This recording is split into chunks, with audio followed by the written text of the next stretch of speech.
अस्सलामुअलैकुम। मोहम्मद काशिफ साबरानी, चेयरमैन और ताजिरान सिंध इत्तेहाद।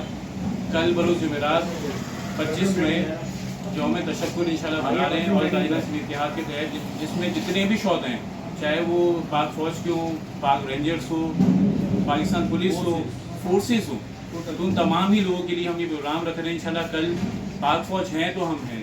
आप भी देखें बॉर्डर्स पे जो है पाक फ़ौज होती है, हम सो रहे होते हैं, तो पूरी जितनी भी बॉर्डर्स हैं पाकिस्तान के उसमें आप देख रहे होंगे तो वो पाक फ़ौज इसको देख रही होती है। हमें उनकी इज़्ज़त हमें कदर करनी चाहिए। कल हमने प्रोग्राम रखा है बरोज़ जुमेरात 25 मई शाम 4 बजे।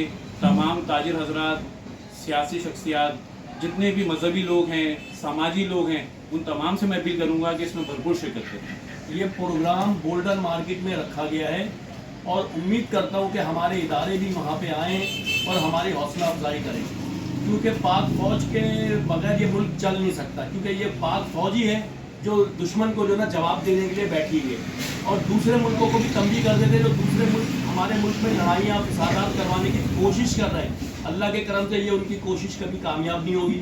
हम लोग हमेशा जो है अल्लाह के करम से एक हैं और एक ही रहेंगे इंशाअल्लाह ताला।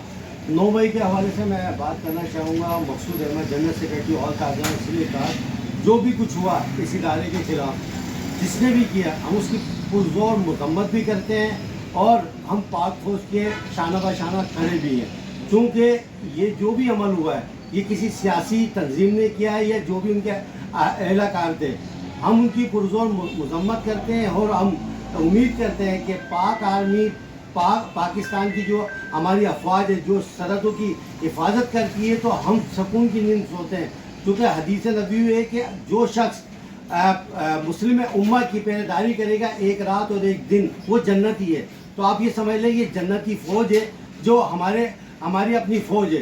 तो मैं तमाम दोस्तों से गुजारिश करूँगा, तमाम ताजिरों से गुजारिश करूँगा कि इस प्रोग्राम में भरपूर शिरकत करें ताकि आप भी इसका हिस्सा बने और 4 बजे कल बरोज़ जुमेरात इसमें लाजमी अपनी शिरकत को यकीनी बनाएं।